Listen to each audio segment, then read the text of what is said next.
याद करिए, ये वही समाजवादी पार्टी है और इनके प्रत्याशी मुजफ्फरनगर दंगे का सरगना भी तो है। बहनों और भाइयों, हथियारों का जखीरा बरामद हुआ था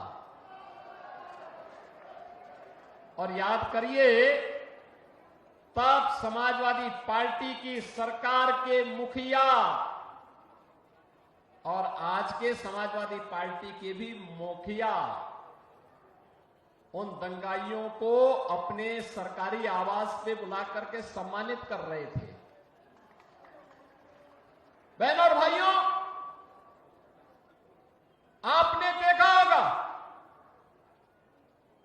ये पश्चिमी उत्तर प्रदेश, जहां का हमारा अन्नदाता किसान अपने खून और पसीने से धरती माता में सोने उगलाने का काम करता है, अपनी मेहनत से, अपनी पुरुषार्थ से पूरी धरती में फसलें लहलाती भी दिखाई देती हैं, तो सोने जैसा एक महक देती है। और बहनों और भाइयों, इस पश्चिमी उत्तर प्रदेश को समाजवादी पार्टी की सरकार कहां लेके चली गई थी?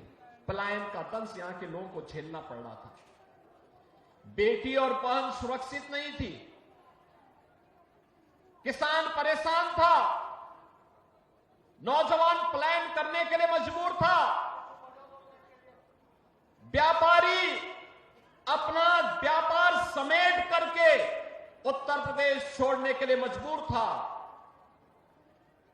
और समाजवादी पार्टी समाज को बांट करके सत्ता संचालन करने के लिए तब भी पूरी ताकत लगा रही थी। सभी राजनीतिक दलों ने जनता जनार्दन की सुविधा और आस्था को सम्मान करते हुए चुनाव आयोग से अनुरोध किया था कि ये चुनाव की तिथि आगे बढ़ा दी जाए, क्योंकि 11 नवंबर से ही हमारा पश्चिमी उत्तर प्रदेश, मुजफ्फरनगर, शामली, गाजियाबाद, मुरादाबाद, संभल, अमरोहा और आसपास के क्षेत्र के श्रद्धालु गंगा स्नान करने के लिए सुख तीर्थ पर या फिर गढ़मुक्तेश्वर में या टेकरी में जाकर के वहां रात्रि निवास करते हैं, वहां प्रवास करते हैं, कुछ घंटे मां गंगा के आंचल में व्यतीत करते हैं।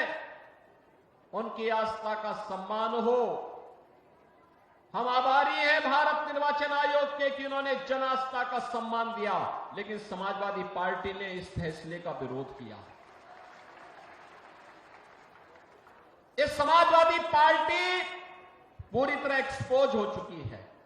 पहले तो सपा और कांग्रेस में एक प्रकार का तलाक सा हो गया है, दोनों ने छोड़ दिया है।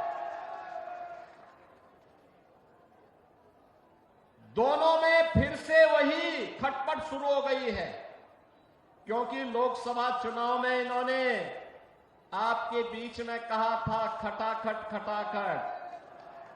एक खटाखट का लाभ मिला क्या किसी को? मिला क्या इनके खटाखट का लाभ? बहनों और भाइयों, अब दोनों में खटपट शुरू हो गई और उसी की तैयारी है, उसी का आह्वान करने के लिए आज हम आए हैं। उन्होंने खटाखट के नाम पर आपको बहकाया, जनता जनार्दन को गुमराह किया, गलत मार्ग पर ले जाने का कुत्सित प्रयास किया। अवसर है अब इस समाजवादी पार्टी का सफाचट करने का। मुजफ्फरनगर दंगे का सरगना भी तो है। बहनों और भाइयों, हथियारों का जखीरा बरामद हुआ था और याद करिए, तब समाजवादी पार्टी की सरकार के मुखिया और आज के समाजवादी पार्टी के भी मुखिया उन दंगाइयों को अपने सरकारी आवास पे बुला करके सम्मानित कर रहे थे। बहनों और भाइयों,